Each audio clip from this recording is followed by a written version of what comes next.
आपण नेहमीच बऱ्याच वेगवेगळ्या प्रकारची सूप करतो जेव्हा थंडी असते, पण आज मी तुम्हाला दाखवणार आहे हेल्दी रस्सम. सुरुवात करूया.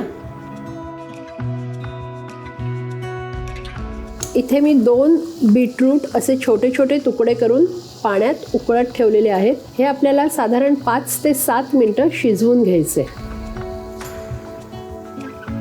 5 ते 7 मिनिटं झालेली आहेत. आपलं बीट शिजलेलं आहे. आता आपण गॅस बंद करणार आहोत आणि हे थंड झाल्यानंतर मिक्सरला बारीक वाटून घ्यायचे आपल्याला.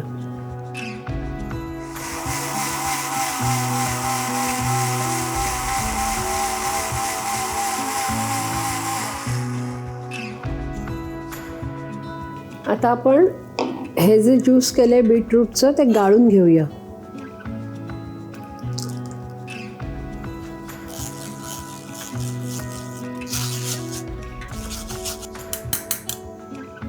अशा प्रकारे आपला बीटरूटचा ज्यूस तयार आहे.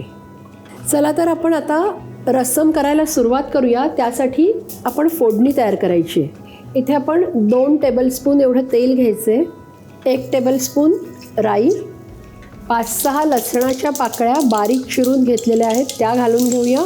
त्यानंतर 15-20 कढीपत्त्याची पानं आपण घालायची आहेत. ही पानं मात्र तोडूनच घालायची आहेत. आता 1 टीस्पून जिरं, इथे 3 मिरच्या मी घेतलेल्या आहेत उभ्या कापून त्या घालून घेऊया. आणि सर्वात शेवटी अर्धा चमचा हिंग. यानंतर आपण जो बीटरूटचा ज्यूस तयार केलेला आहे तो सगळा घालून घ्यायचा आहे. इथे अर्धा कप चिंचेचा कोळ घेतलेला आहे तो आता आपण घालूया. चवीप्रमाणे मीठ घालायचं आहे. त्यानंतर 1 टीस्पून एवढी आपण साखर घालणार आहोत. त्यानंतर 1 टीस्पून मिरची पावडर घालायची आहे, पाव चमचा हळद, पाव चमचा काळी मिरी पावडर आणि इथे आपण 2 टेबलस्पून रस्सम मसाला घालणार आहोत. आता हे सगळं छान मिक्स करून घ्यायचं आहे. आता कसं आहे की हे जर रस्सम तुम्हाला भातावर घ्यायचं असेल तर ह्याची कन्सिस्टन्सी थोडीशी जाड ठेवायची आणि नुसतं पिण्यासाठी जर हवं असेल तर थोडंसं पातळ करायचं. मी हे थोडंसं पातळ करणार आहे. रस्सम मस्त उकळलेलं आहे. आता त्याच्यात आपण कोथिंबीर घालणार आहोत आणि गॅस बंद करायचं आहे. अशा प्रकारे आपलं हेल्दी बीटरूट रस्सम तयार आहे. मी हे टेस्ट करणार आहे.